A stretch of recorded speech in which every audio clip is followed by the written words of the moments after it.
Hi masters for you మీకోసం ఛానల్కి స్వాగతం సుస్వాగతం. ముందుగా మన జగద్గురువైన బ్రహ్మర్షి పితామహ పత్రిజీ గారికి మన గురుమాతకి నా ఆత్మ ప్రణామాలు మాస్టర్స్. ఓకే మాస్టర్స్, ప్రతిరోజు మన ఛానల్లోని ధ్యానం, స్వాధ్యాయం, సజ్జన సాంగత్యం జరుగుతుంది మాస్టర్స్. అలాగే జూమ్ సెక్షన్లో పాల్గొన్న మాస్టర్లు, యూట్యూబ్లో చూస్తున్న మాస్టర్లకు కూడా ధన్యవాదాలు తెలుపుకుందాం. ఓకే మాస్టర్స్, ఈరోజు మన ఛానల్కి సీనియర్ పీరియడ్ మాస్టర్ గారైన పద్మలత గారు చింతామణి నుంచి వచ్చారు. మేడం గారిని సాదరంగా ఆహ్వానించుకుందాం. ఈరోజు మేడం చెప్పబోయే టాపిక్ పత్రి మేడం గారితో ఉన్న అనుభవాలు. ఈ గొప్ప ఆత్మజ్ఞానం అందించడానికి మేడం గారికి వెల్కమ్ చెప్దాం మాస్టర్స్. నమస్తే madam, welcome madam. Thank you madam, thank you.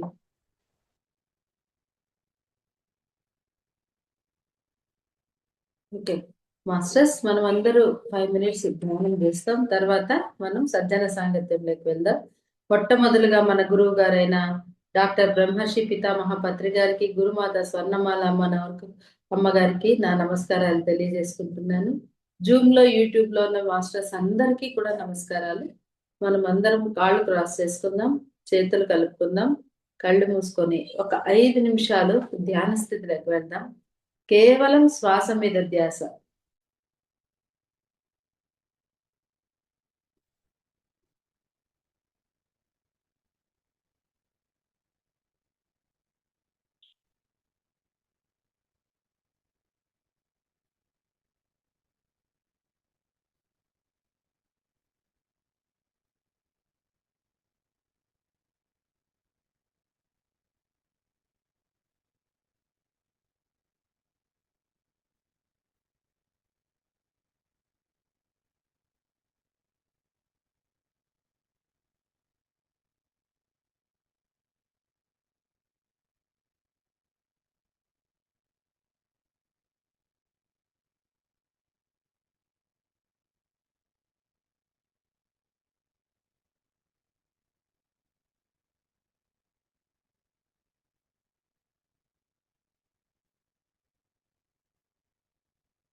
నిదానంగా మన రెండు చేతుల్ని తీసి కళ్ళ మీద ఉంచుకుందాం.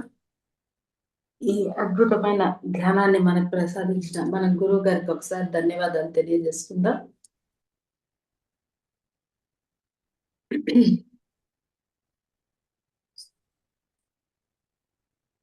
మేడం అయితే చాలా రోజుల ముందే మీరు పత్రి మేడంతో అనుభవాలు చెప్పండి మేడం అన్నారు. నాకు వీలు కాలేదు కొన్ని పనుల వల్ల. ఈ రోజుకి అవకాశం వచ్చింది. ఆ నేను ధ్యానానికి 1997లో వచ్చాను. కానీ తిరుపతి ధ్యాన యజ్ఞం అప్పటి నుంచి కూడా మేడంని చూస్తూ ఉన్నాను.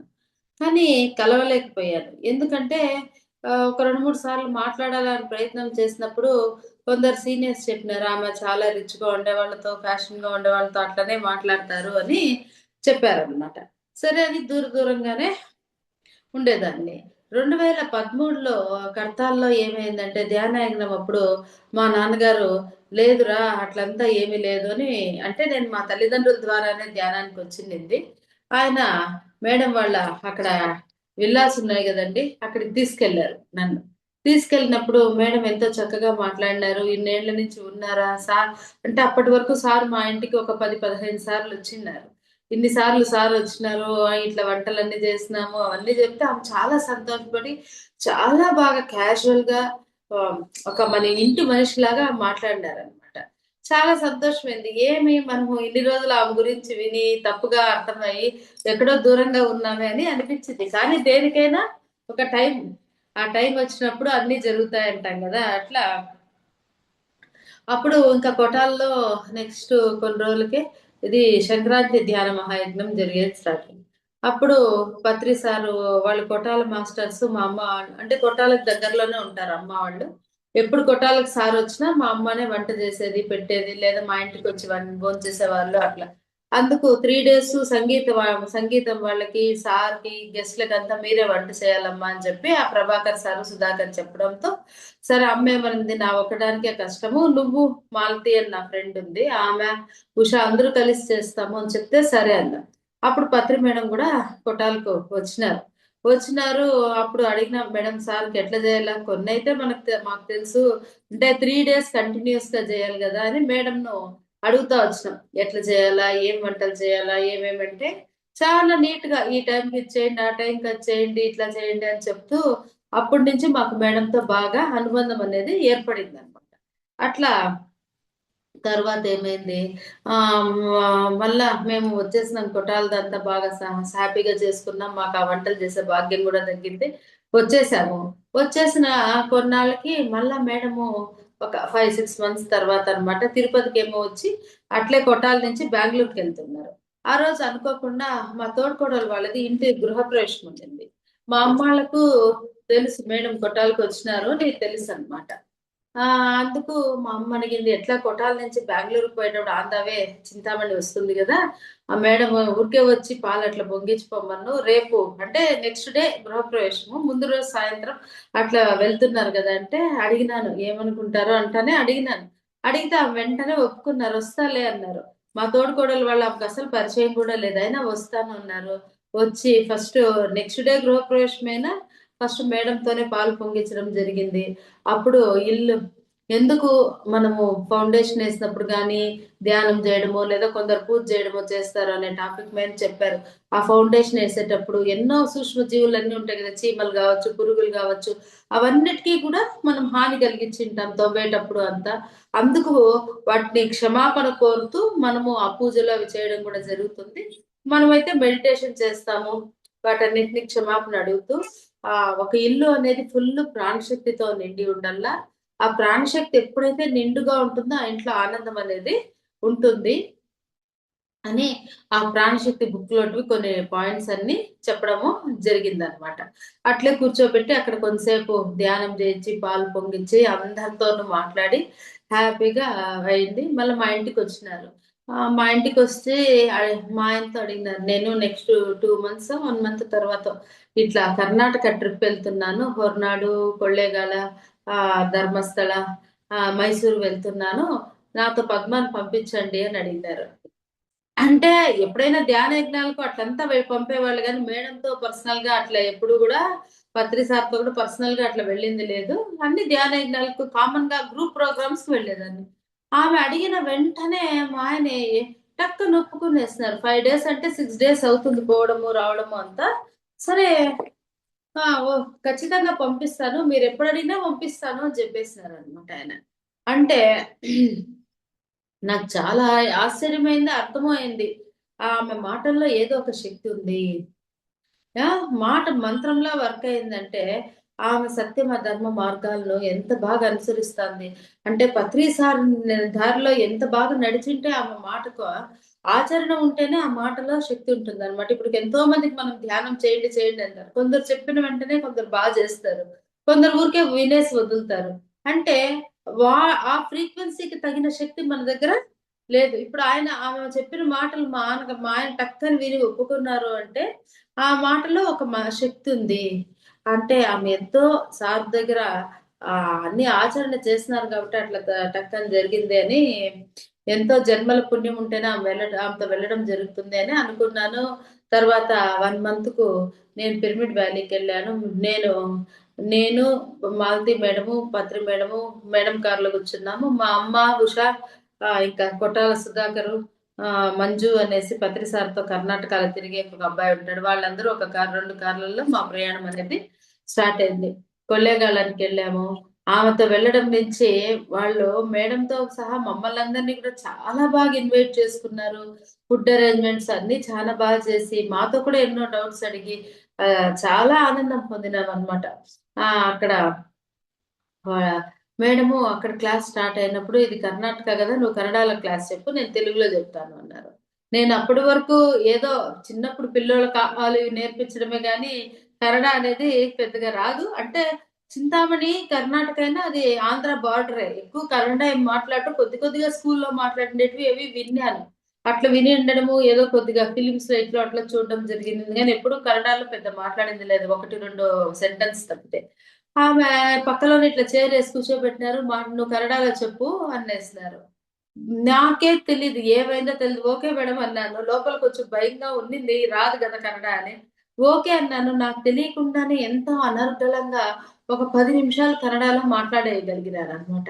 అప్పుడు అర్థమైంది ఆమె సామాన్యురాలు కాదు అని అర్థమైంది. తర్వాత మేడం నేను ఎప్పుడు కన్నడలో ఇంత స్పీచే చెప్పలేదు. స్కూల్స్కి వెళ్ళి ధ్యాన ప్రచారం చేసిన ఇంగ్లీష్ లోనో తెలుగులోనో చెప్పి అక్కడక్కడ కన్నడలో ఒక 2 లైన్లు చెప్పేదాన్ని. ఎట్లా వచ్చిందో నాకే తెలియదు మేడం అని చెప్తే నవ్వేసి ఊరుకున్నారు అనమాట. అప్పుడు మేము ఆ వ్యాన్ లో మేడంతో మాట్లాడుతూ వెళ్ళాం. నెక్స్ట్ మైసూర్ వరకు కూడా ఆ మేడంతో మాట్లాడుతూ వెళ్ళాం. ఎట్లా మేడం, మీరు సార్ జాబ్ అంతా రిజైన్ చేసినప్పుడు మీకు బాధ కలగలేదా, మీకు ఇబ్బంది కలగలేదా, కష్టమైంటుంది కదా అంటే, నాకు ఇబ్బంది అనేది అయితే ఏది కలగలేదు. అందరూ బంధువులందరూ కూడా చాలా మాట్లాడారు. కానీ నాకెప్పుడు ఆయన అది ఇబ్బంది అవుతుంది జాబ్ లేకపోతే అనేది నాకు అనిపించలేదు. కాకపోతే కొన్ని ప్రాబ్లమ్స్ ఫేస్ చేసినాను. ఏమంటే ఎవరెవరో కొత్త కొత్త వాళ్ళందరూ ఇంటికి ధ్యానానికి వచ్చేవాళ్ళంట. సారు కనబడిచి ఇప్పుడు బస్ స్టాండ్‌కి వెళ్తారు. అక్కడ ఎవరో కనబడితే వాళ్ళని పిలుచుకొచ్చేస్తారు ధ్యానం చేపిస్తారా అని. కరెంటు రిపేర్ చేసి వచ్చేవాళ్ళు అందరినీ పిలిచేవాళ్ళు. అప్పుడు నా పిల్లలిద్దరు చిన్న పిల్లలు, చూసేకి కూడా చాలా అందంగా ఉండేవాళ్ళు. ఒక కోడి ఎట్లయితే తన రెక్కల కింద బిడ్డను దాచుకుంటుందో అట్లా దాచుకోవాల్సిన సందర్భాలు నాకు ఏర్పడినాయి. ఒకసారి కర్నూలులో బస్ స్టాండ్‌కి వెళ్లారంట సార్, ఎక్కడికో వెళ్ళాలని. తర్వాత అట్లా ఆ జర్నీలో మాతో ఎన్నో షేర్ చేసుకుంటూ ఉన్నారు. తర్వాత మేము మైసూర్‌లో కూడా మేడం ఒకరింట్లో క్లాస్ తీసుకున్నారు. అక్కడ మనకు వాళ్ళు కూడా మంచిగా ఆతిథ్యం ఇచ్చినారు. మళ్ళా మైసూర్ నుంచి మేము ధర్మస్థలం వెళ్తూ ఉన్నాము. ధర్మస్థలం వెళ్ళేటప్పుడు కూడా మేడంతో థర్డ్ ఐ గురించి ఇలాంటివన్నీ అడిగినాం. అందరూ థర్డ్ ఐ మాస్టర్ అని చెప్తున్నారు. వాళ్ళకి ఇంకా క్లారిటీ లేదు. ఆస్ట్రల్ ఐని థర్డ్ ఐగా అనుకుంటున్నారు. ఆస్ట్రల్ ఐ వేరే, థర్డ్ ఐ వేరే. రాంపా అంత గొప్ప మనిషికే వాళ్ళ గురువులు లైట్ గా ఆపరేషన్ చేసినప్పుడు థర్డ్ ఐ ఓపెన్ అయింది. ఎంతో సాధన ఉంటే కూడా థర్డ్ ఐ ఓపెన్ అయ్యేది కష్టము. కానీ చాలా మంది ఆస్ట్రల్ ఐని థర్డ్ ఐగా భావించి నాకు థర్డ్ ఐలో ఈ విషయం వచ్చింది అది వచ్చింది అని చెప్తున్నారు. వాళ్ళకు కూడా అవగాహన పెరగాలి అన్నారు. మరెందుకు madam, sir he's a great master, third eye master, ఈయనకి ప్రపంచం గురించి అంతా తెలుసు, అట్లా అంతమందిలో నిలబెట్టి క్లాప్స్ కొడతారు కదా, అప్పుడు మాకు అది నిజమనే అనిపిస్తుంది కదా అంటే, సార్ కొన్నిసార్లు అలా చేయాల్సి వస్తుంది. ఎందుకంటే వాళ్ళను ఏదో చిన్న అనుభవం వచ్చింది, వాళ్ళని ఎంకరేజ్ చేస్తే ఇంకా ధ్యానంలోకి ముందుకు పోతారు. ఆ ధ్యానంలో ఇంకా ముందుకు పోయి అప్పుడు వాళ్ళకే అర్థమవుతుంది ఏది థర్డ్ ఐ ఏది ఆస్ట్రల్ ఐ అనేది అర్థమవుతుంది. అందుకు అలా సారు చేస్తారు, సార్కి అన్ని కూడా తెలుసు అని చెప్పారన్నమాట. అప్పుడు మేము మేడంతో అడిగిన ఎలాంటి పుస్తకాలు చదవాలి అంటే ఆల్కెమిస్ట్, ఫకీరు ఇట్లా బుక్స్ అన్ని కూడా మేడము కొన్ని బుక్స్ అన్ని మా పిల్లలకు మాకు అంతా కూడా సజెస్ట్ చేసినారనమాట. ఎక్కడైనా వెళ్ళేటప్పుడు నేచర్ బాగుండే ప్లేస్లు ఉంటే అక్కడ నిలిపేసేవాళ్ళు. ఆడ కొంతసేపు నేచర్ని అబ్జర్వ్ చేయండి అన్నారు. ఈ మనం ధర్మస్థల, హొరనాడు వెళ్ళేటప్పుడు కొన్ని అడవుల్లాగా వస్తాయి అనమాట అంతా. అక్కడికి ఏదైనా పాత టెంపుల్స్ ఉంటే నిలబెట్టేసేసి ఆ టెంపుల్స్ లో ధ్యానం చేసేవాళ్ళు. ఎక్కువ నేచర్ అంటే చాలా చాలా అసలు నాకు సీతాయనం చదువుతుంటే తర్వాత అంటే ఆ జర్నీ అప్పటికి తెలీదు. సీతాయనం బుక్ చదువుతుంటే ప్రతి ప్లేస్ లోనూ నాకు మేడమే కనిపించినారనమాట. ఆమె కూడా ఆ సీతాదేవి ఎట్లయితే ప్రకృతితో కనెక్ట్ అయి ఉండేవాళ్ళో ఈమె కూడా అంత ప్రకృతితో కనెక్ట్ అయి ఉంటారు. అది నేను బాగా డైరెక్ట్ గా చూసాను ఎన్నో ప్లేసుల్లో వెళ్ళేటప్పుడు అట్లంతా. మళ్ళా ఇక్కడికి వెళ్ళాము, మడికేరి వెళ్ళాము. మడికేరిలో మేడం చెప్పారు మనకు ముందు ఒక పాత మెడిటేటర్ ఉన్నారు, ఆయన అడిగి ఒక హోమ్ స్టే తీసుకుందాము అన్నారు. మనమే చక్కగా వంటలు చేసుకోవచ్చు అని మరి హోమ్ స్టే తీసుకొని ఆ హోమ్ స్టేలో కూడా మాకు కొన్ని వంటలు చెప్పించినారు అనమాట మేడం. వాళ్ళ అత్తగారు ఎలా చేసేవారు, మేడం కొన్నిసార్లు ఎట్లా చేసి పెడతారు, మీరు ఎప్పుడైనా ఇంటికి వస్తే ఇలాంటివి చెయ్యండి అనేసి చేసి పెట్టినారు. అక్కడ మేము మేడంతో కొంతసేపు అంత్యాక్షరులు, కార్డ్స్ ఇవన్నీ ఆడుకోవడం కూడా జరిగింది. అప్పుడు ఆడేటప్పుడు చేసేటప్పుడు మేడం చూస్తే ఒక చిన్న పిల్లలాగా అయిపోతారనమాట. పత్రి సార్ చెప్తారు కదా, ఎవరైతే చిన్న పిల్లలుగా ఉంటే వాళ్ళే దేవుని రాజ్యంలో ఎంటర్ అయ్యే అవకాశం ఉంటుంది అని. సేమ్ అట్లాగే అయిపోయేవాళ్ళు మేడం. అంత చిన్న పిల్లల్లాగా ఎటువంటి కల్మషము లేకుండా చాలా బాగా స్పెండ్ చేసేవాళ్ళు అనమాట మాతో. మాకు నిజంగా అదొక మహాభాగ్యం అనే నేను భావిస్తాను. తర్వాత హొర్నాడుకి వెళ్ళాము. హొర్నాడుకి వెళ్తే సాక్షాత్ అన్నపూర్ణేశ్వరి మన పత్రి మేడం అన్నట్టు అనిపించింది. ఆమె ముఖంలో అన్ని చేంజెస్. వాళ్ళు వెళ్తానే కూడా అక్కడ మామూలుగా వీళ్ళెవరు అని ఆమెకి ఆ పూజారులకి ఏం తెలీదు పెద్దగా. అక్కడ ఇన్ఫర్మేషన్ ఏం లేదు కదా, మనము అప్పటికప్పటికి అక్కడ ధ్యానము ఏమీ లేదు. అయినా వాళ్ళు చేరేసి ఆమెను కూర్చోబెట్టారు. ఏమనిపించిందో వాళ్ళకి. మళ్ళా ఆ బ్రాహ్మిన్స్ అందరికి వేరే తాను భోజనాలు పెడతారనమాట. అక్కడికి తీసుకెళ్లి వాళ్ళు భోజనం పెట్టడము అట్లా జరిగింది. అక్కడ మాకు అనుకోకుండా 3 రూమ్సే దొరికినాయి. సో జెంట్స్ మా అమ్మాళ్ళు ఒక రూమ్ లో 3 జెంట్స్. ఇంకా నేను పత్రి మేడం రూమ్ లోనే పడుకోవాల్సి వచ్చింది, మేడం పక్కలోనే బెడ్ పైన. నాకు చాలా భయం అనిపించింది, ఎట్లా పక్కలో మేడం పక్కలో పడుకొని నిద్రపోయేదని భయం భయంగానే పడుకున్నాను. మళ్ళేమో బాగా నిద్ర వచ్చేసింది, లేసినాను. పొద్దున్న లేచి బయట వెళ్ళాను, మేడం బ్రష్ చేసుకుంటున్నారు, నేను మా అమ్మాళ్ళు ఏం చేస్తున్నారో చూస్తామని బయట వెళ్ళాను. వెళ్తే మా అమ్మ చాలా ఆశ్చర్యపడిపోయింది. ఏంటి నీ ముఖంలో ఇంత ఎనర్జీ బ్లష్ అవుతోంది, ఎంత పింకిష్ గా మారిపోయినావు, నీ ఫేస్ లో అంత ఎనర్జీ అట్లే విరజమ్ముతాంది అని చెప్పి చెప్పిందనమాట. అట్లా అప్పుడు నాకు కూడా అనిపించింది, నేను ముఖం చూసుకుంటే నాకు కూడా ఎంతో ఆనందం అనిపించింది, ఎంతో ఎనర్జెటిక్ గా హ్యాపీగా ఉన్నట్టు అనిపించింది అనమాట. అలా అట్లా ఎంతో ఎనర్జెటిక్ గా నాకు మార్పు ఉన్నట్టుగా అనిపించింది. తర్వాత ఏమైందంటే అప్పుడు మేడంతో మేము ఇంకా బుక్స్ గురించి అవి మాట్లాడుతూ ఉన్నాము. కొంతమంది మాస్టర్స్ గురించి మాట్లాడుతున్నాము. శ్రీనివాస్ రెడ్డి సార్ ఇంటి బుక్స్ చదువుతారు కదా, టోర్కమ్ అంతా ఇవి చేస్తూ ఉంటారు కదా అని ఆ విషయాలన్నీ మాట్లాడుతా అంటే మేడం కూడా మీరు అందరూ టోర్కమ్ది ప్రాణశక్తి బుక్ కంపల్సరీ చదవండి అని చెప్తూ మళ్ళీ టీవీలో కూడా కొన్ని మంచి మంచి షోస్ వస్తాయి, అవి కూడా మీరు చూడాలి. శని మహాత్ముడి హిందీలో వస్తుంది అప్పుడు. మనము శని అంటే ఎంత తప్పుగా భావిస్తాము. ఇప్పుడు మనం ఎగ్జామ్ రాస్తే కరెక్ట్ చేసి మార్క్స్ ఎలా వేసే కొంతమంది మాస్టర్స్ ఉంటారో, మనం చేసిన పనులకు మార్క్స్ వేసేవాడు శని. శని మనకు కర్మలు ఇస్తారు ఇట్లా అని ప్రజల్లో అంతా కూడా తప్పుడు అభిప్రాయం ఉంటుంది. కానీ ఆయన మనకు మనం చేసిన పనులకి మార్క్స్ ఇచ్చేవాడు అని. కానీ అప్పుడు శని మహాత్ముడి తండ్రి సూర్య భగవానుడు కూడా ఎన్నో కష్టాలు పెడుతూ ఉంటాడు శనికి.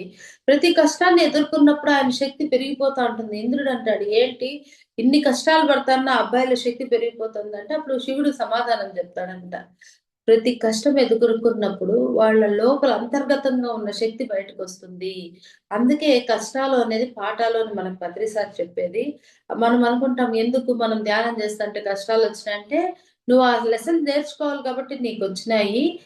దాన్ని ఎప్పుడైతే నువ్వు ఎదిరించి నేర్చుకుంటావో నీ శక్తి అనేది కూడా పెరుగుతుంది అని ఆ సినీ మహాత్ముని సీరియల్ కూడా మీరు చూడండి మంచి మంచి పాయింట్స్ ఉన్నాయని చెప్పి చెప్పారు. అట్లనే మనం ఇంకా ఆ ట్రిప్ లో భాగంగానే ధర్మస్థలకి వెళ్ళడము, అక్కడ వీరేంద్ర హెగ్డే గారిని అంటే మేడము బుద్ధ పౌర్ణమికి ఆయన్ని ఇన్వైట్ చేసి రమ్మన్నారు పత్రి సార్. సో ఆయన పర్సనల్ రూమ్ పైన ఉంటుంది అనమాట ధర్మస్థలంలో. అక్కడ ఎవరు చెప్పినారో పత్రి సార్ మనకైతే తెలియదు. వాళ్ళు అక్కడికి తీసుకెళ్లి మేడంతో పాటు మేము కూడా ఆయన వీరేంద్ర హెగ్డే పర్సనల్ గా కలవడము, మేడము ఒక ఇన్విటేషన్ ఇచ్చి బుద్ధ పౌర్ణమికి రమ్మనడము, ఆయన ఎంతో హ్యాపీగా తప్పకుండా వస్తాను చేస్తాను అని చెప్పి మనం అందరికి అక్కడ కాఫీ తెచ్చి ఇవ్వడం అట్లాంటి భాగ్యం అంతా కూడా కలిగింది. అదైన తర్వాత మేము మంగళూరుకి వెళ్ళాం. మంగళూరులో మన మాస్టర్స్ ఒక వైఫ్ అండ్ హస్బెండ్ ఫ్యామిలీ వాళ్ళు ఉన్నారు. వాళ్ళు మనతో బాగా ఇన్వైట్ చేసి అక్కడ క్లాస్ అంతా అరేంజ్ చేసినారు. కానీ మేడంకి ఎందుకో వాళ్ళ ఇంటికి పోయినప్పుడే తనకు ఆ వైబ్రేషన్స్ అనిపించిందంట. వీళ్ళిద్దరి మధ్యలో సఖ్యత లేదు, మిస్అండర్స్టాండింగ్ ఉంది అని అనిపించిందంట. సరే కొద్దిసేపు అంతా భోంచేసినాము, క్లాస్కి వెళ్ళి క్లాస్ అంతా చెప్పేసి బీచ్ ఒడ్డునే ఒక చిన్న పిరమిడ్ లాగా ఉండింది, అక్కడ క్లాసెస్ అంతా చెప్పి వచ్చేసినాము. ఇంటికి వచ్చినాక నైట్ అమ్మాయి ఇంకా మా మేడంకి అయింది టిఫిన్, మాకు టిఫిన్ చేస్తా ఉన్నింది. నేను కూడా హెల్ప్ చేస్తున్నాను ఆ అమ్మాయికి. అప్పుడు వాళ్ళ హస్బెండ్ కూర్చోపెట్టుకొని పత్రి మేడం అడిగినారు అనమాట, ఎందుకో నాకు మీ ఇంటికి వచ్చిన వెంటనే మీ ఇద్దరి మధ్యన అండర్స్టాండింగ్ లేదు, సఖ్యత లేదు అనిపిస్తుంది, ఏంటి ప్రాబ్లము అని చెప్పి అడిగినారు. అడిగితే ఆయన ఫ్రాంక్ గా చెప్పేస్తున్నాడు, ఏమంటే ధ్యానం చేయడం నాకు ఇష్టమే, ధ్యాన ప్రచారం నాకు ఇష్టమే, కానీ మా వైఫ్ మార్నింగ్ లేచినప్పటి నుంచి ఏదో ఒక 10 నిమిషాల వంట గబగబా చేసి ఆడ పెట్టేసి ఒక్కొక్కసారి చేసి చేయక ధ్యాన ప్రచారం స్కూల్కి వెళ్ళాలి ఎక్కడికి వెళ్ళాలా అని చెప్పి పొద్దున్న వెళ్ళిపోయి సాయంత్రం వస్తుంది, మరీ ఇంటి బాధ్యతలు లేకుండా అంత తిరగడము నాకు ఇష్టం లేదు అని ఆయన షేర్ చేసినారనమాట. అప్పుడు మేడం ఆ అమ్మాయిని కూర్చోబెట్టుకొని చాలా బాగా చెప్పినారు, మమ్మల్ని చూసి మీరు ఇదే నేర్చుకున్నారా? పత్రి సార్ ఏం చెప్తున్నారు, సంసారమే నిర్వాణం అన్నారు, కానీ మీరు బాధ్యతలు వదిలిపోవడం మీరు ఎంత మాత్రం కరెక్ట్? మీరు చాలా ఏళ్ల నుంచి ధ్యాన మార్గంలో ఉన్నారు. ఒకవేళ ఏ, తిరుపతి ధ్యానయజ్ఞ సమయాల్లో అప్పుడప్పుడన్నా కానీ నేను ఎక్కువగా బయట రావడము వేరే క్లాసులకు రావడం మీరు చూసారా? నేను హైదరాబాద్ లోనే ఉండేదాన్ని, ధ్యానాంధ్రప్రదేశ్ పనులు ఇంట్లో చూసుకునేదాన్ని, పిల్లలు అప్పుడు చిన్న పిల్లలుగా ఉండేవాళ్ళు, నేను ఇంట్లో వరకే చేసేదాన్ని, ఏదైనా హైదరాబాద్ లో ప్రోగ్రామ్స్ జరిగితే అప్పుడు మాత్రమే వచ్చేదాన్ని. నేను అప్పుడు పిల్లలను ఇంటిని వదిలేసి వచ్చినానా? మమ్మల్ని చూసి మీరు ఇదేనా నేర్చుకోండి? పత్రి సార్ అంతగా సంసారమే నిర్వాణం అన్నప్పుడు మీరు ఎందుకు ఇలా చేస్తున్నారు అని ఆమెను కొంచెం గట్టిగానే మాట్లాడినారు. ఏమున్నా నువ్వు పని చేసి ఆయన ఆఫీస్కి వెళ్ళినప్పుడు ఒక 1 అవర్ 2 అవర్స్ ప్రచారానికో ఆయన ఇంట్లో వచ్చేపాటికి నువ్వు ఉండాలా, అది బాధ్యత. పిల్లలు పెద్దయి ఇంజనీరింగ్ చదివే టైంలో నేను అన్ని ధ్యాన యజ్ఞాలకు అట్లా అటెండ్ కావడము ప్రారంభించాను. అలా అప్పుడు నేను వచ్చానే కానీ ముందుగా వచ్చానా? అందుకే ఏది కూడా మా చేష్టలను కూడా చూసి మీరు నేర్చుకోవాలి. మా పత్రి గారు స్పీచ్ చెప్పేటప్పుడు దాంట్లో నేర్చుకోవాల్సింది నేర్చుకోవాలి, ఆయన చేష్టలను కూడా మీరు చూసి నేర్చుకోవాలి. ఆయన ఎక్కడున్నా కూడా ఇన్ని రోజులు ఈ మాస్టర్స్ అంటే ప్రతి ఊరికి వెళ్ళేవాళ్ళం కదా, మైసూరు కొల్లేగాల, నైట్ అయ్యేపాటికి పత్రి సార్ దగ్గర ఎవరుంటే వాళ్ళ ఫోన్ నుంచి పత్రి మేడంకి ఫోన్ చేసేవాళ్ళం. సార్ ఏం జరిగింది, ఎలా జరిగింది, ఎంతమంది వచ్చారు, ఏం చెప్పావు అని మాట్లాడేవాళ్ళు. అంటే ఇవన్నీ మీరు గమనించరా? ఏంటి మీరు నేర్చుకుంటాండేది మా దగ్గర? సారు అంత బాధ్యత, సారు జాబ్ వదిలేసినారు, పిల్లల్ని వదిలేసి తిరుగుతున్నారంటే ప్రతిరోజు నైట్ సాయి కుమార్ రెడ్డి ఉంటే ఎవరు పక్కలో ఉంటే వాళ్ళ ఫోన్ నుంచి ఫోన్ చేసి ఏం జరిగింది, ఎలా క్లాస్, అన్ని విషయాలు అడుగుతున్నారు కదా. అంటే పత్రి సార్ సంసారంలోనే నిర్వాణం అంటే మీరు ఉత్త ప్రచారం అని ఇట్లా తిరిగితే మీకు కాదు సొసైటీకి, పత్రి సార్కి అందరికీ చెడ్డ పేరు వస్తుంది. బాధ్యతలు అని కొంచెం స్ట్రిక్ట్ గా చెప్పడంతో ఆ ఫ్యామిలీ వాళ్ళు కూడా అప్పటి నుంచి తర్వాత 2 ఇయర్స్ తర్వాత నేను మళ్ళీ వాళ్ళని చూస్తాను, అప్పుడు వాళ్ళిద్దరు బాగుండి ఒక చిన్న పాపను కూడా కడతాలకు తీసుకొచ్చినారనమాట. అట్లా ఫ్యామిలీ మెంబర్స్ కి చాలా బాగా గైడ్ చేసేవాళ్ళు మేడం. అప్పట్లోనే మంజు కాకుండా ఇంకా కొంతమంది పిల్లలు జాబ్స్ వదిలేసి పిరమిడ్ వ్యాలీలో వచ్చి ఉంటాం మేడం, కడతాల్లో ఉంటాం మేడం అని, నేను పిరమిడ్ వ్యాలీలో మేడంతో ఒక 3 days వాళ్ళ ఇంట్లో ఉన్నప్పుడు ఇద్దరు ముగ్గురు పిల్లలు వచ్చి అడిగినారు. అడిగితే కూడా వాళ్ళు నచ్చినారు. మీరందరు జాబ్ వదిలేసి వస్తే మిమ్మల్ని అందరినీ సొసైటీ సాకేకైతుందా? ఇప్పుడు నన్ను సార్ను డ్రైవర్ను వీళ్ళని సాకుతారు, అందరినీ సాకేకైతుందా? మీకేమన్నా బుద్ధి ఉందా లేదా? వృత్తి ప్రవృత్తి రెండు ఉండాలి మనిషికి. మీరు ధ్యానం చేయండి, జాబులు చేయండి, వీకెండ్స్ లో మీకు ఆఫీస్ ఉండదు కదా, అప్పుడు ధ్యాన ప్రచారం చేయండి. మీరు సంపాదించిన శాలరీలో మీ ఖర్చులకు పోను కొంచెం డొనేషన్స్ ఇవ్వండి. మీరందరూ జాబ్లు వదిలేసి వచ్చేసి ఇక్కడ అందరూ వ్యాలీలో కూర్చుంటే ఈ వ్యాలీ అన్ని కూడా ఎట్లా నడుస్తుంది? అన్ని ఖర్చులు కావాలా కదా. కరెంటు బిల్లే మనకు అప్పట్లో వ్యాలీకి 2 లక్షలు వచ్చేది బిల్లు. అవన్నీ ఎట్లా అవుతాయి అనుకున్నారు? మిమ్మల్ని అందరినీ సొసైటీ తాకేకైతుందా? అంటే మీరు జాబ్ చేసుకుని ఇవన్నీ చేయాలని చాలా స్ట్రిక్ట్ గా చాలా మంది పిల్లలకు నా ముందరే చెప్పడం కూడా నేను విన్నాను అనమాట. మంజుని కూడా మీ మిస్సెస్ ఎవరో ఇద్దరిలో ఒక్కరన్నా జాబ్ చేయండి అని చెప్తూ ఉన్నారు మేడం. అట్లా ఆమె ఎంతో అక్కడ వాళ్ళని గురుప్రసాద్ వాళ్ళని గైడ్ చేయడము అన్ని కూడా జరిగింది. తర్వాత ఆ ట్రిప్ అంతా ముగించుకొని వచ్చేసినాము. చాలా బాగా అన్ని ఎంజాయ్ చేసినాము. ఆ వచ్చేసిన తర్వాత లాస్ట్ లో ఒక కాఫీ ఎస్టేట్ కూడా పిలిచకపోయి ఆ కాఫీ జెల్స్ అనేటివి చిక్కుతాయి అనమాట. అవంతా ఎట్లా టేస్ట్ ఉందో చూడండి అని చూపించడము అన్ని చేసి లాస్ట్ లో మంచిగా డిన్నర్ చేసి మేము మేడం వ్యాలీలో వదిలేసి చాలా రోజులు మాకు ఆ మధుర స్మృతులన్నీ మేడంతో మాట్లాడింది. కొన్ని ఫిలిమ్స్ గురించి కూడా మాట్లాడినారు. ఇట్లా ఫిలిమ్స్ బాగుంటాయి ఇట్లా అని కూడా చెప్పినారు. అప్పుడు బుద్ధ సీరియల్ వస్తుంది, అదో ఒక దీంట్లో హిందీ దాంట్లో అది కూడా చూడమని చెప్పడము అన్ని కూడా జరిగింది. అట్లా అయిన తర్వాత మాతో మేడంతో మాకు చాలా అనుబంధము పెరిగింది. ప్రతి దానికి కూడా నేను ఫోన్ చేసేదాన్ని.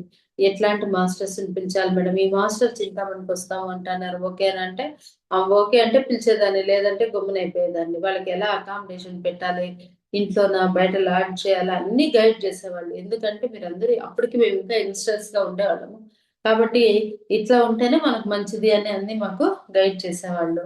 ప్రతి సంవత్సరం కూడా మేము కొట్టాలకు వెళ్ళి పత్రి సారు ఉన్నంత వరకు కూడా కొట్టాల సార్ వచ్చినప్పుడు అంతా వంట చేయడం అట్లా చేసేవాళ్ళం. అప్పుడే డౌట్స్ ఉన్నా కూడా ఆమెకు ఫోన్ చేసి అడిగితే చెప్పేవాళ్ళు. అట్లా ఒక తల్లిలాగా ఒక తల్లి మనకి ఎలా అయితే వంటలు నేర్పిస్తుందో, ఎలాంటి బుక్స్ చదవాలని నేర్పిస్తుందో, ఎలా ఇప్పుడు చూడండి యంగ్స్టర్స్ కావచ్చు, ఒక ఫ్యామిలీ మెంబర్స్ కావచ్చు, ఏమైనా డౌట్స్ వస్తే క్లియర్ చేయడము అంటే ఆమె పైన నమ్మకం ఉండాలా, ఆమెతో ధైర్యంగా ఫ్రీగా మాట్లాడేది ఉండాలి. లోపల ఒకటి పెట్టుకొని బయట మాట్లాడినామంటే ఆమె పెద్ద రెస్పాండ్ కూడా కారనమాట.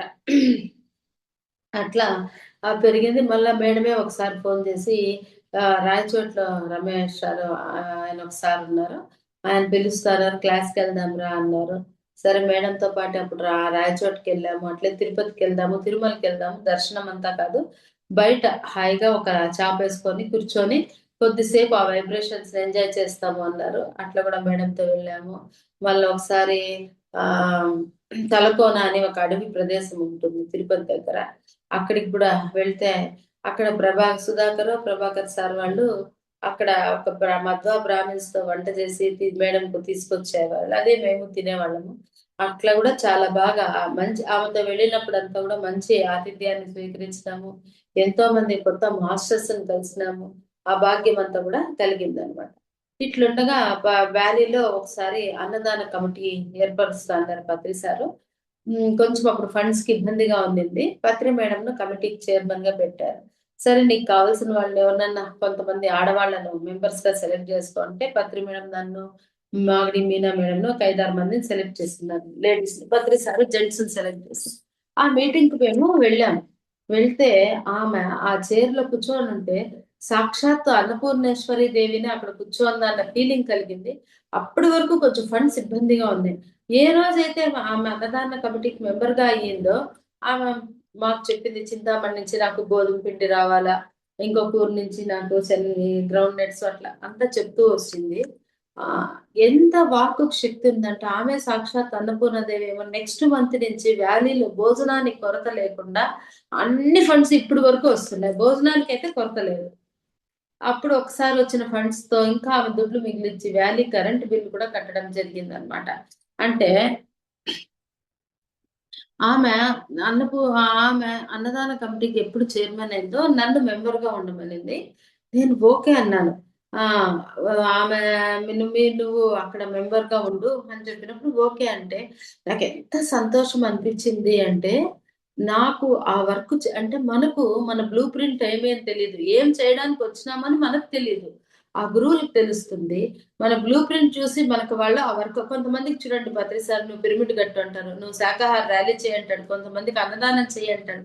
అంటే వాళ్ళు ఏ పర్పస్ కోసం ఈ భూమి మీద పుట్టారు అనేది తెలిసిపోతుంది వాళ్ళు. ఎప్పుడైతే మేడం ఆ వర్క్ ఇచ్చిందో ఎంతో హ్యాపీగా, ఎంతో ఖుషిగా, ఇప్పుడు కూడా మేము ప్రతి మంత్ కొంత అందరం ఫ్రెండ్స్ వచ్చి దుడ్లు వేసుకొని వ్యాలీకి గోధుమ పిండి పంపిస్తూనే ఉన్నాం, అప్పుడు మేడం చెప్పినప్పటి నుంచి అన్నమాట. అట్లా జరుగుతుంది. అంటే ఆమె నోటి నుంచి అన్నదాన కమిటీలో ఏ ఒక ఇన్స్ట్రక్షన్ వచ్చినా ఇప్పటికి కూడా అవన్నీ మా కజిన్ ప్రదీప్ ను నెయ్యి పంపించుకొని, ఇది నెయ్యి పంపిస్తానే ఉంటారు ఇప్పటి వరకు. అంటే ఆ వాక్కుకు ఆ శక్తి ఉంది. ఆమె ఆ అన్నపూర్ణ దేవి అనేది నాకు అక్కడ చాలా క్లారిటీ వచ్చిందనమాట. అట్లా చాలా బాగా అది కూడా అనిపిస్తూ ఉండింది. తర్వాత కూడా నాకు కొన్ని ప్రాబ్లమ్స్ వచ్చినప్పుడు, అంటే మా అమ్మాయి లవ్ మ్యారేజ్ చేసుకుంటే మా ఆయన యాక్సెప్ట్ చేయలేదు. నేను పత్రి సార్కి ఫోన్ చేసి చెప్పినాను, సార్ ఇలా చేస్తా అన్నారు, ఆయనకి ఇష్టం లేదు, వాళ్ళు ఏదో నార్త్ ఇండియన్స్ అని. అంటే don't worry madam, you are great master, she's also great soul, okay no problem అన్నారు. సరే మేడంతో నేను చెప్పి, మా ఆయన చాలా కోపంగా ఇబ్బంది పడుతూ అంత డిప్రెషన్ లాగా ఉన్నారు అని చెప్తే, ఇప్పుడు మా అత్త కూతురు వాళ్ళ ఫంక్షన్కి వచ్చింది మేడం, వాళ్ళ ఇంటి గృహప్రవేశానికి పిలిచింది మా అత్త కూతురు.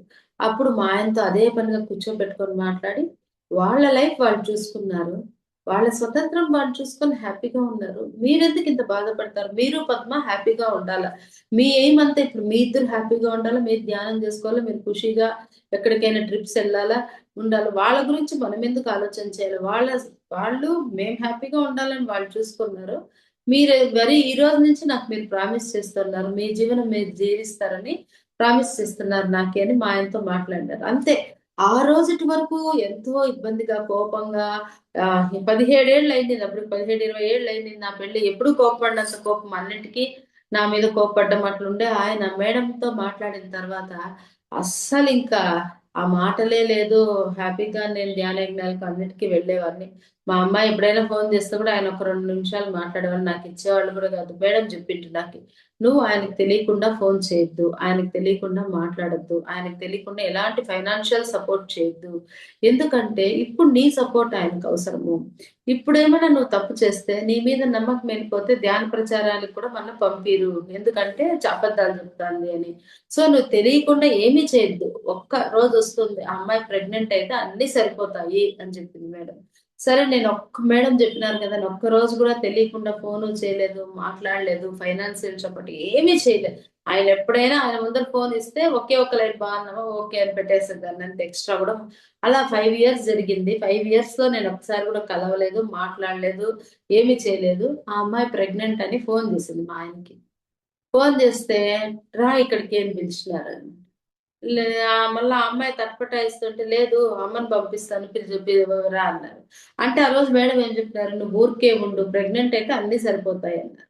అలాగే ఆ రోజు పిలుచుకొచ్చిన మా అమ్మాయిని, అప్పుడు అల్లుడిని పిలిచలేదు, కొన్ని రోజులు పడి కొన్ని నెలలే పిలవలేదు, తర్వాత పిలిచాము. మన శ్రీమంతము, నామకరణము, ఇప్పుడు మనవరాలు అంటే ఇంకా ఫుల్, అంత 5 ఏళ్ళు ఎంత దూరం ఉందో ఇప్పుడు అంత దగ్గరగా ఉండడం అన్ని జరిగితాయి. అంటే ఆమె చెప్పినవి కొన్ని పాటించినాము అంటే చాలా అప్పుడైతే నాకు అంతవరకు ఓషోది అష్టావక్ర గీత చదువుతుంటే పెద్దగా అర్థం కాలే. ఆమె చెప్పారు ఒక, నువ్వు ఆయనకు సపోర్ట్ చేయి, ఆయన హ్యాపీనెస్ నీకు కావాలి, ఇప్పుడు పిల్లలది కాదు, నువ్వు ఆయన్ని చూసుకో, నేను ఈ ధ్యానం అది చేసుకున్నప్పటి నుంచి నేను అమ్మాయి గురించి మైండ్ లో వదిలేసేసి ఆయన మీద దృష్టి పెట్టి ధ్యానం మీద దృష్టి పెట్టినాను. కంప్లీట్ గా నాకు అప్పుడు ఓషో అష్టావక్ర గీత బాగా అర్థం కావడము, నేను దాన్ని 1 ఇయర్ మా ఊర్లో క్లాసెస్ చేయడము, పిరమిడ్ వ్యాలీలో దాన్ని క్లాస్ చేయడము, అట్లంతా కూడా జరిగిందనమాట. మళ్ళీ కోవిడ్ టైంలో మన జూమ్స్ లో కూడా క్లాసెస్ చేయడం, అంత బాగా అర్థమవుతూ వచ్చింది. అంటే ఆమె మనకు అనిపిస్తుంది, ఆ ఆమెను చూస్తే ఏమో ప్రతిసారి అంత డెడికేషన్ కాదా అన్నట్టు అనిపిస్తారు, కానీ ఆమె డెడికేట్ చేయకపోతే మనకి ఇలాంటి సొసైటీనే లభించేది కాదు. ఆమె ఒకసారి నాతో అన్నారు, ఆమె ఒక యోగితో సంసారం చేయడం అంటే అగ్నితో సంసారం చేసినట్లుంటుంది, ఎందుకంటే యోగి అనేవాడు అంత పవర్ఫుల్ గా ఉంటాడనమాట. ఆయన్ని భరించాలంటే ఈమెలో భూదేవి కన్నా ఎక్కువ సహనం ఉండాలి. నేను అన్నాను, మేడం మీకు కూడా కొన్ని హెల్త్ ప్రాబ్లమ్స్, హెల్త్ ఇష్యూస్ రావడం జరిగితే, మేడం మీరు అప్పుడు జీసస్ క్రైస్ట్ మీకు హీలింగ్ నేర్పించారు అన్నప్పుడు సార్ వద్దంటే కూడా మీరు హీలింగ్స్ చేశారు కదా, అది అవుతుందా కాదా అని తెలుసుకోవడానికి అప్పుడే ఆమెకు జీసస్ క్రైస్ట్ 7 అవర్స్ కొత్తలో మేడం ధ్యానం చేసినప్పుడు జీసస్ క్రైస్ట్ ఆమెకు హీలింగ్ పవర్ ఇచ్చినారు. అప్పుడు చేసిందే దాని ఫలమేనా మేడం? ఇన్ని లేకుండా అంటే మీకు ఆ ప్రాబ్లమ్స్ రాకుండా ఉండాలి సండే. అది కాకుండా ఎన్నో జన్మల కర్మలు మనం క్లియర్ చేసుకుంటాము అని బద్రి సార్ చెప్తారు కదా, అట్లేదన్నా అవుతుంటే ఉండొచ్చు. అందుకనే నాకు వచ్చినా కూడా దానిపైన నాకేం ఫికర్ లేదు. వచ్చినాయి అవి శరీరానికి వచ్చినాయి, ఉంటాయి, నాతో అవి ఎప్పుడు వెళ్ళిపోవాలి వెళ్ళిపోతాయి అనే వాళ్ళే కానీ దాన్ని ఎక్కువగా ఇచ్చేసేవాళ్ళు కాదనమాట. అట్లా ఎన్నోసార్లు మళ్ళా వ్యాలీకి అంతా వెళ్ళినప్పుడు మేడంతో కూర్చొని అంత్యాక్షరీలు ఆడేది, వాళ్ళ ఇంట్లో వంటలు చేసేది. ఎన్నోసార్లు మేడం వాళ్ళ ఇంట్లోనే మాతో భోజనం చేయమనడము, కొన్నిసార్లు ఒక 2-3 చీరలు కూడా ఆమెకు నాకు ఇచ్చారు. నేను ఇట్లున్నప్పుడు ఫస్ట్ కోవిడ్ టైం వచ్చినప్పుడు సార్ జూమ్ లో క్లాసెస్ చేయమని, ఇప్పుడు నువ్వు కన్నడ నేర్చుకొని కన్నడ క్లాస్ చేయన్నారు. ఒక 15 రోజులు అప్పుడు కన్నడ సీరియల్స్ చూసి, సినిమాలు చూసి, బుక్స్ అంతా చదివి కన్నడ నేర్చుకుంటూ క్లాస్ చేయడం. ఫస్ట్ రోజు మేడం ఇచ్చిన చీరే కట్టుకున్నా. ఫస్ట్ టైం కన్నడలో నేను క్లాస్ చేసినప్పుడు ఎంత బాగా వచ్చిందంటే, దివ్యశ్రీ అనేసి యాంకర్ చేసినారు. ఏంది ఆమె మాకు బాగా క్లోజ్ రిలేటివ్. అక్క నీకు ఇంత కన్నడ వచ్చా, ఎంత బాగా చెప్పినావు ఒక కన్నడలో స్ట్రెస్ మేనేజ్మెంట్ గురించి అన్నారు. అట్లా ఒక ఆమె ఇప్పుడు ఆమె మీద నాకు చాలా నమ్మకం. ఒక తల్లిలాగా నేను ఆమెను భావిస్తాను, ప్రతిదానికి సలహా అడుగుతాను. నాకెందుకో పిరమిడ్ వ్యాలీలో వాళ్ళ ఇంటికి పోతే మా పుట్టినింటికి పోయినంతే ఉంటుంది. మేడం వాళ్ళ ఇంట్లో హ్యాపీగా ఫ్రీగా ఉంటాను, ఏదో కావాల్సింది తింటాను, ఆమె దగ్గర కూర్చొని మాట్లాడతాను కొంతసేపు. అట్లా ఒక 2-3 సార్లు మేడం వాళ్ళ ఇంట్లోనే పడుకోవడం కూడా జరిగింది. అట్లే తుమ్కూరుకి తీసుకెళ్లారు మేడం నాతో ఒకసారి, ఒక 2-3 ఇయర్స్ బ్యాక్. అక్కడ కూడా మేడంతో పాటు క్లాసెస్ వెళ్ళడము. వేరే వాళ్ళ ఇంట్లో ఒక మమతా మేడం అనే వాళ్ళ ఇంట్లో ఉంటే అక్కడ ఆడ కూడా ఎక్కడికి మేడంతో వెళ్ళినా మంచి ఆతిథ్యము లభిస్తుంది, నాలెడ్జ్ లభిస్తుంది. ఎట్లా ఉండాలి, ఎక్కడికి పోతే ఎలా ఉండాలి అనేది నేర్పిస్తారు. ఒక తల్లి పిల్లలకి ఎలా నేర్పిస్తుందో దానికన్నా ఎక్కువగా ఒక మాట్లాడడం కావచ్చు, వంటలు చేయడం కావచ్చు, బుక్స్ ఏవి చదవాలో కావచ్చు, ఎవరితో ఎంతవరకు మనం అట్లా ఎన్నో విషయాలు మేడం దగ్గర నేర్చుకున్నాము. తర్వాత ఒకసారి ఇట్లే వ్యాలీకి వెళ్ళినప్పుడు నాకు కూడా కొంచెము ఇది మోకాలు నొప్పి అనేది ఎక్కువగా ఉండింది. అప్పుడు మేడంతో నేను చెప్పాను. ఒక మాస్టర్, న్యూ ఎనర్జీ మాస్టర్ మా ఊరికి వచ్చినారు. ఆయన చెప్పారు, ఇట్లా పెయిన్ తో మాట్లాడమని చెప్పారు. నేను మాట్లాడుతున్నా మేడం, ఎందుకు వచ్చినావు నా బాడీకి, ఏం నేర్పించడానికి వచ్చినావు అనేది కూడా అడిగినాను ఆ పెయిన్ తో. అప్పుడు ఆ పెయిన్ నాకు ఆన్సర్ ఇచ్చింది మేడం. మీరు నేను ఓషో బుక్ అంతా నాకు బాగా అర్థమవుతుంది, బాగా క్లాస్ చెప్తాను అనే ఒక అహం నీ లోపల ఉంది, ఆ అహం నుంచి నీకు మోకాలు నొప్పి వస్తుందని ఆన్సర్ ఇచ్చింది మేడం. అది నాకు ఇప్పుడు అర్థమైంది అని మేడంతో అట్లే చెప్తూ మేడం దగ్గరే కూర్చొని ధ్యానం చేస్తున్నాను. కొద్దిసేపటికి బయటకు వచ్చిన తర్వాత ఏమంటే నా తప్పును నేను అక్కడ యాక్సెప్ట్ చేసుకున్నాను. ఆమె దగ్గర కూర్చొని ధ్యానం చేసి బయటకు వచ్చిన తర్వాత నుంచి ఇప్పుడు వరకు నాకు లేదు ఆ మోకాలు నొప్పి. అంటే అప్పుడు ఆమన్నారు, మనము ఏదైనా ఒక తప్పు మనకు తెలిసినప్పుడు దాన్ని యాక్సెప్ట్ చేయాలా, ఏం నేర్చుకోవాలనే పక్క మనం దృష్టి పెట్టాలా, పెయిన్ వచ్చింది అనే దానికన్నా ఇక్కడి నుంచి ఏం నేర్చుకోవాలనే దాని మీద దృష్టి పెట్టినామంటే ఆటోమేటిక్ గా నీకు ఆ పెయిన్ అనేది వెళ్ళిపోతుంది అని ఆమె చెప్పారనమాట. అట్లా ఆమెతో ఎన్నో అటువంటి అనుభవాలు. తర్వాత నాకు ఒకసారి ఒక ఒక 2-3 చీరలు, కొన్ని బ్లౌజులు ఇచ్చిన్నారు. తుమ్కూరు మేడం, త్రివేణి మేడం అనేసి నాకు వ్యాలీలోనే పరిచయం అయినారు. సరే ఇట్లా చెప్పాను, మేడం ఇచ్చినారు నాకు అంటే, సరే నాకు ఏదైనా ఒకటి ఉంటే ఇవ్వండి అంటే ఆమె కూడా ఒక శారీ, ఒక చీర ఇచ్చారు. అంటే నేను అడిగినాను, మేడం మీరు నాకు ఇచ్చినారు, ఇంకా ఎవరెవరో మాస్టర్స్ ఉంటే వాళ్ళందరికి ఇచ్చినారనమాట. ఇన్ని ఇన్ని ఇచ్చేసారు కదా, మీకున్నాయా మరి అని అడిగితే, ఒక నేచర్ అనేది మనకు ఎంతో మంది మాస్టర్స్ వచ్చి మనకు చీరలు ఇస్తున్నారంటే అర్థం ఏమి, నీ దగ్గర ఉంటే పంచబడుతుంది అనే కాన్ఫిడెన్స్ ఆ నేచర్ ఉంది కాబట్టి నాకు ఇస్తూ ఉన్నారు. కాబట్టి మనం ఎప్పుడైతే, అందుకే పత్రికారు పంచితే పెంచబడుతుంది అంటారు. నేను పెట్టుకోనంటే ఎన్ని చీరలను కట్టుకుంటాను, వాళ్ళు ఏదో ప్రేమతో తెచ్చిచ్చింటారు, వాళ్ళు తెచ్చిన కొత్తవి పెట్టుకుంటాను, నేను వాడినవి మీకు ఇట్లా కర్నూలులో ఎంతో మంది మాస్టర్స్ కి ఇచ్చినారు, ఇట్లా అన్ని ఇచ్చినారనమాట మేడం. అప్పుడు చెప్పినారు, నాకు ఎందుకు ఇస్తాంది నేచరు, నా దగ్గర ఉంటే అవి పంచబడతాయి అని ఒక కాన్ఫిడెన్స్ నుంచి ఇస్తుంది. ఏదైనా మనకు ధనం ఇచ్చినది అనుకోండి ప్రకృతి, మీ దగ్గర ఉంటే పంచబడుతుంది అని, లేదా ఫుడ్ ఎక్కువగా ఇచ్చింది అనుకోండి పంచబడుతుంది అనేసి అని చెప్పారు. ఆ త్రివేణి మేడంకు కూడా నేను ఒకసారి ఇచ్చిన. ఇస్తే అంటే అట్లా ఆమె అట్లా ఉపయోగించుకున్నారు. ఇస్తే అంతవరకు వాళ్ళ అబ్బాయికి ఎన్నో జాగాలు వచ్చినాయంట. వస్తే ఎన్ని సార్లు ఇంటర్వ్యూలకు పోయినా ఏది చేసినా ఒప్పేవాడే కాదంట. ఎందుకో ఆ రోజు ఆమె ఆ చీర నేను ఇచ్చినప్పుడు ఆమె హార్ట్ టచ్ చేసుకొని, ఎందుకో మా అబ్బాయి నాకు చాలా ఇబ్బంది పెడతా అన్నాడు మేడం. ఏది ఒప్పడంలా ఏజ్ అయిపోతుంది అనేసి ఆమె ఆ శారీని ఇట్లా హగ్ చేసుకొని, మీరే వచ్చే మా అబ్బాయి మనసు మార్చి ఆ జాగా ఒప్పించాలా అని నెక్స్ట్ డే ఇంటర్వ్యూకి పిలిచకపోతే, ఆ రోజు ఆ అబ్బాయి ఆ పెళ్లి చూపుల్లో అమ్మాయిని ఒప్పుకోవడం, పెళ్లి జరగడం అన్నీ జరిగిందని ఆమె ఖుషిగా ఫోన్ చేసి, థ్యాంక్ యూ మేడం మీరు ఇచ్చినందుకు. నేనేదో నాకు 2 ఇచ్చినారు కదా, ఒకటి ఇద్దాము ఆమె అడిగింది పాపం అని ఇచ్చినాననమాట. ఆమె ఆ విధంగా ఉపయోగించుకునింది. అంటే ప్రతి ఒక్కరికి ఆ చీర పెట్టుకుంటే అట్లా జరుగుతుంది అని మనం దుష్ప్రచారంగా చేయకూడదు. ఆమె నమ్మకము. ఆమె మేడంతో అప్పటి నుంచి ఆమె కూడా ప్రతి మంత్ నాకు ₹1000 పంపించి, మేడంకి పంపించు, ఆమె ఖర్చులకి ఏదో ఉంటుంది, నీ దగ్గర ఆమె గూగుల్ పే నెంబర్ అంతా ఉంది కదా అని ఎన్నో ఒక 2 ఇయర్స్ వరకు ఆమె నాకు 1000 పంపించేవాళ్ళు, నేను మేడంకి పంపించేదాన్ని. అట్లా ఎన్నో ఆమెతో మంచి అనుభూతులు, అనుభవాలు, ఆమె నుంచి మళ్ళా సార్‌తో కూడా మేము ఎన్నో అనుభవాలు పొందినాము. అట్లా అయిన తర్వాత మళ్ళా సార్ మా చుట్టుపక్కల ఏ ఊర్లకొచ్చినా కూడా వెళ్ళేవాళ్ళము. తర్వాత తిరుపతిలో ధ్యానయజ్ఞం ఫస్ట్ అప్పుడు కర్నూలు, విజయవాడ అయింది. మా అమ్మాళ్ళెళ్లారు. మాకు చిన్న బాబు అని నేను వెళ్ళలేదు. తిరుపతి ధ్యానయజ్ఞానికి వెళ్ళాము. వెళ్ళి ఇంకా అప్పుడు group meditation, morning group meditation అయింది. మేము కూడా ముందరే కూర్చోన్నాం. ఒక 2, 3 రోజులు వేరే వెనకాల. కూర్చోంటే సడెన్‌గా సార్ పిలిచేసేసి స్టేజ్ పైకి వచ్చి మైక్ ఇచ్చేస్తున్నారు, మాట్లాడు అన్నారు. ఏదో 10 మంది ముందు, 5 మంది ముందు అంటే ఈ లోపల క్లాసులు చెప్తూ మాట్లాడినాం. ఎప్పుడో స్కూల్ ఏజ్‌లో ఏదన్నా ఎస్సేస్ ఇవి అవి చెప్పింటే తెలీదు, గుర్తులేదు. సరే 3000 మంది ఉన్నారు. అప్పటికి 3000 మంది అనేది ఎక్కువ నంబర్ అన్నమాట. ఇప్పట్లో 25,000 మంది వస్తారనుకోండి. అప్పుడు 2002, 3కు అంతమందే 3000 మంది ఉండేవారు. అంతమందిలో మైక్ ఇచ్చి మాట్లాడమన్నారు. నాకు యెస్ సార్ అన్నాను. ఏం మాట్లాడినాననేది కూడా నాకు తెలీదు. ఒక 10 నిమిషాలు మాట్లాడి కిందికొస్తే, ఇంక అందరూ టిఫిన్‌కెళ్తుంటే, "ఎంత బాగా చెప్పినారు మీ ఎక్స్‌పీరియన్స్, ఎంత బాగా మాట్లాడినారు" అని అందరూ విష్ చేస్తాంటే, ఏం మాట్లాడినానని కూడా తెలీదనమాట. అప్పుడు అనిపిచ్చింది, సార్‌కి మనం సరెండర్ అయినాము అంటే, ఆయనే అన్ని చూసుకుంటారు. ఆ సరెండర్‌నెస్ అనేది ఇంపార్టెంట్ అని అనిపిచ్చింది. అట్లా సార్‌తో కూడా ఎన్నో అనుభవాలున్నాయి. ఈసారి కలిసినప్పుడు మనం అవన్నీ కూడా తెలుసుకుందాము. ఇంతసేపు అవకాశం ఇచ్చిన ఫర్ యూ ఛానల్ వాళ్ళందరికీ కూడా నా నమస్కారాలు తెలియజేసుకుంటున్నాను. Thank you very much madam. Thank you. Thank you madam. Thank you so much. ఇప్పుడు ఫర్ యూ మీకోసం మన ఛానల్కి వచ్చే ఎంతో గొప్ప ఆత్మజ్ఞానం అందించిన మాస్టర్లందరికీ పద్మలత మేడం గారికి, శ్వేత మేడం గారికి ధన్యవాదాలు తెలుపుకుందాం మాస్టర్స్. అలాగే ప్రతినిత్యం ఎరుకతోటి ధ్యానం, స్వాధ్యాయం, సజ్జన సాంగత్యం చేద్దాం. అలాగే వైజాగ్కి మెగా పిరమిడ్ రావాలని పరమ గురువుల కోరిక, పత్రి గారి కోరిక, పత్రి మేడం కోరిక. మనం అందరం సంకల్ప ధ్యానం చేసి వైజాగ్కి మెగా పిరమిడ్ వచ్చేలా చేద్దాం masters. Thank you masters. Thank you.